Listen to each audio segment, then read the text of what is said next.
ती लोक खूप चांगली आहेत. चांगलं सासर मिळालंय तुला. त्यांचं मन मोठं म्हणून तुला सून म्हणून स्वीकारलंय. त्यांनी त्यांचा मोठेपणा दाखवलाय. तू सुद्धा कुठे कमी पडू नकोस. जेवढी जपता येईल तेवढी त्यांची मनं जप. तू काळजी करू नकोस. मी त्यांची मनं जपेन आणि काळजी सुद्धा घेईन.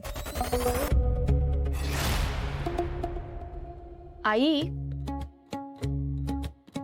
म्हणजे ताई म्हणते खरं काळजी घेईन, पण आई हिला समजाव जरा.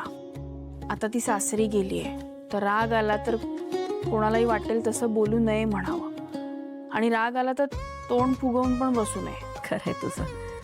अगदी बरोबर बोलती हा ज्योती. हे बघ, डोक्यावर बर्फ आणि तोंडात साखर ठेवायची. राग आला तर एकदम उत्तर द्यायचं नाही. आधी समोरचा काय बोलतोय ते नीट ऐकायचं. होय.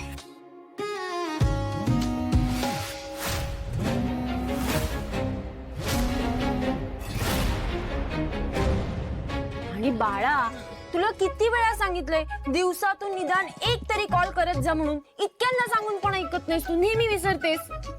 हो आजी, ह्यानंतर मी न चुकता कॉल कर. प्रीतीला या सगळ्या उपदेशाने काही फरक पडणार नाहीये. तिच्या मनात त्या कुटुंबाविषयी इतकं विष पेरलंय ना मी, की तुम्ही तिला कितीही चांगल्या गोष्टी सांगा, ती त्यावर विषच ओकणार. फक्त सतत तिच्यावर लक्ष ठेवणं गरजेचं आहे. कधी तिच्या मनात काय येईल काही सांगता येत नाही. अरे मी विसरलेच, मी एक गोष्ट आणलीये. काय? मी पण येऊ? हो हो, ये, तुझी गरज लागणारच आहे.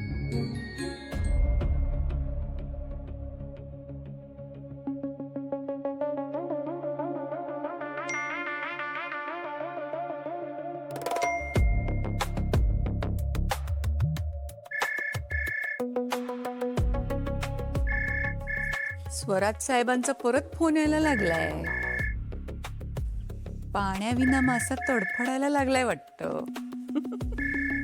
तू इथे फोन उचलत नाहीयेस आणि तो स्वराज इथे तडफडायला लागलाय. अयो, काय करू मी ह्याचं? वैताग आलाय मला. असं वाटतं दोन कानाखाली खेचून मारायला पाहिजे. कळत नाही का याला? मी फोन उचलत नाहीये, रिप्लाय करत नाहीये म्हणजे मला नाही बोलायचंय, मी इग्नोर करतेय. बालिशपणा आहे नुसता. अगं हो हो हो, तूच म्हणालीस ना, हेच हवंय आपल्याला. आता तू पूर्णपणे स्वतःला तुझ्या हवाली करतोय. याचाच फायदा उचलायचा आहे आपल्याला. विसरू नकोस. अयो, पण हा इरिटेट करतोय मला.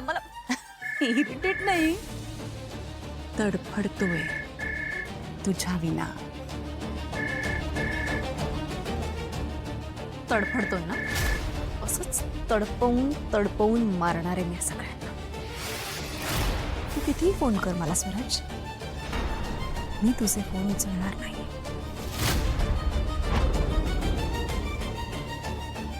अगं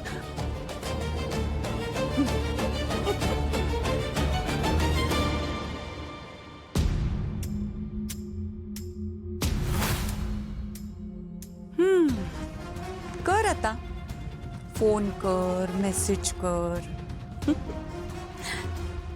प्रीतीने तुला ब्लॉक केलंय हे जेव्हा तुला कळेल, तू का केलं असेल असं, हे शोधून शोधून डोकं फुटेल तुझं.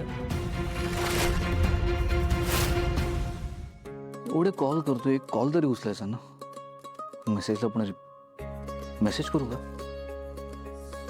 मेसेज करूया. हाय, काय करताय तुम्ही? किती कॉल केले तुम्हाला?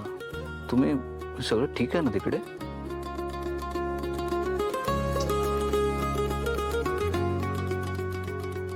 रिप्लाय पण येत नाहीये. किती वाट बघावी ना माणसाने. पडलेलंच नाही माझं काही यांना.